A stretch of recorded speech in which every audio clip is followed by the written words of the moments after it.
Hey guys, Time Itself here, and in this video I'd like to take a look at an epically close game of Domination my team had on release night, on Village, and hopefully looking at this we can learn a little bit more about the map and playing Domination. In Modern Warfare 3, the larger team is going to spawn in as the PMC, you see in the lower right corner in the cave system here, and the other team is going to be the African Militia up in the top left here. And if I put the flag points on the map, you'll see that the Militia starts closer to B and C than the PMC does, and the PMC is going to have a hard time pushing B, especially early on.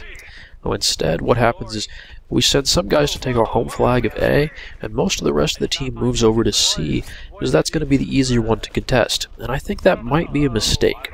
Usually in Domination we talk about the flags being in one of two configurations, either a straight line or in kind of a triangle.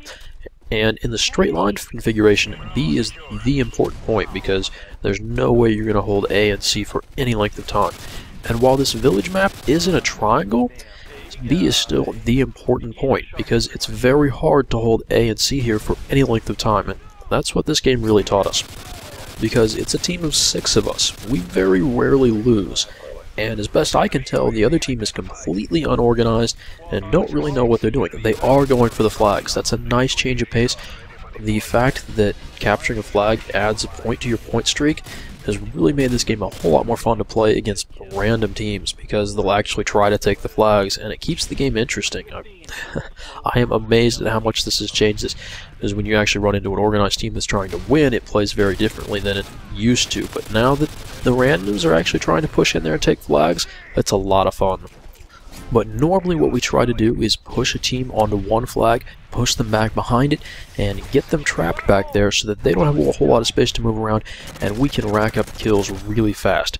Helps us get a lot of kills without having to run around the map a whole lot. And at one point here, we are successful. We push them back onto C, they start spawning back behind C, and we just start crushing them. We're holding A and B, we're getting 2 points for every point they get, and it's going well. But they start picking us off, start killing us, and we start spawning off in the spawns around the outside edges of the map, and this is where things go wrong. As we respawn, especially when we respawn back in the cave system, it takes a long time to get back up to the fight. And because there are two very distinct sides to see, either towards A or B as you work your way around the map, if you choose the wrong path and the side that you end up on ends up actually being reinforced when you need more people on the other side, they're going to get out, and then you lose containment. And once we lost it that one time, we never really re-established that spawn trap that we're looking for. So let's take another look at this map. It's mostly symmetrical. You draw a line through B between A and C. It's generally the same on either side of this creek, except for this cave system. It's just a large area that isn't really on the other side of the map. There is no mirror to it. So the map is actually somewhat asymmetrical, and I think our choice of trying to push them onto C was a mistake here. The spawns on the C side of the map are going to tend to be closer to the flags B and C than they are on the A side of the map to A and B, and that's just because there isn't that cave system there to make you have to run further from your spawn. While the spawn trap at C might be nice if you can really get them pushed in there, moving from one side to the other is pretty tricky. While on A, the creek is much easier to access, and it helps move between around the A flag, easier to try and push them back behind the A flag. So I'm thinking in the future when we play this map, we're going to want to try to push the other team onto A and get the B and C flags for ourselves. Now we are going to be playing as the PMC on this map almost every single time, so we are going to have to make an effort to move off of our home flag to do that, but that's nothing new for us and I'm sure we can do it. Now it might be possible to trap a team on the other side of B, but the spawn runs all along that side of the map, so I'm really not thinking that's a good choice. Again, and moving between A and C is far enough, and you have to go around far enough, and you're not going to cut anyone off doing that on the C side. So I'm pretty sure that on this map, the undesirable spawn is A, and then our team would like to hold B and C. We also started having issues with lots of people running to the same point, 4 or 5 people headed in the same direction, and just not able to get to the point, not able to surround it or do anything. And okay, that's kind of frustrating, and that's what happens. But nobody watching the point behind us, especially when the points aren't in a straight line, can be kind of problematic, and several times we lost the flag we had just captured as we almost just started to work our way around the map in a circle. And all this was kind of a fair fight, and so the game ended up being really, really close, and KDs all being in one neighborhood for most people.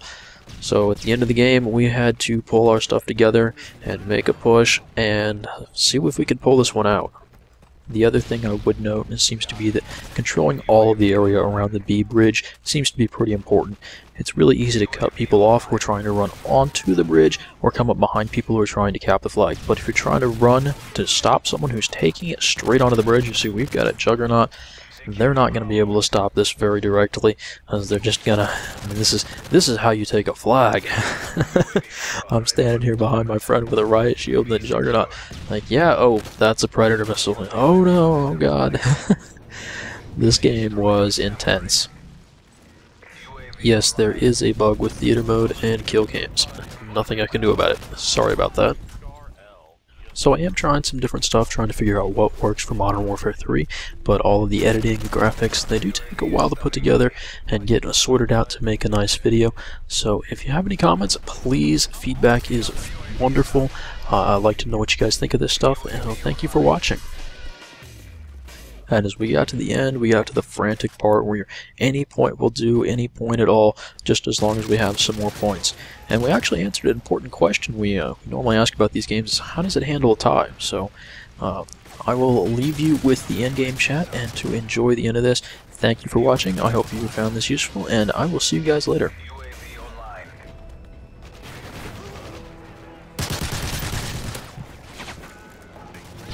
Securing Alpha. We coming to A. Love You got me at A. UAV recon standing by. Ooh, C. They're on C. UAV online. UAV online. I killed Shit. one at C. Charlie. Counter UAV is up. UAV online. They're moving A pretty I hard. don't know how this is gonna work. We're gonna tie, and if we have to, I hope that Bravo moves in. secure. Counter UAV is up. I got hurt. No, I stunned the guy at A. I died though. Getting there, I'm getting there. Get on C. Securing C. Here. Oh, Oh, good. Ah, dirty. Well, let's see how this works now. UAV identified. Assignment accomplished. Oh my god. it looks like it doesn't even apply points to the team who. Right. For the cause! Oh, taste the blade. Holy shit!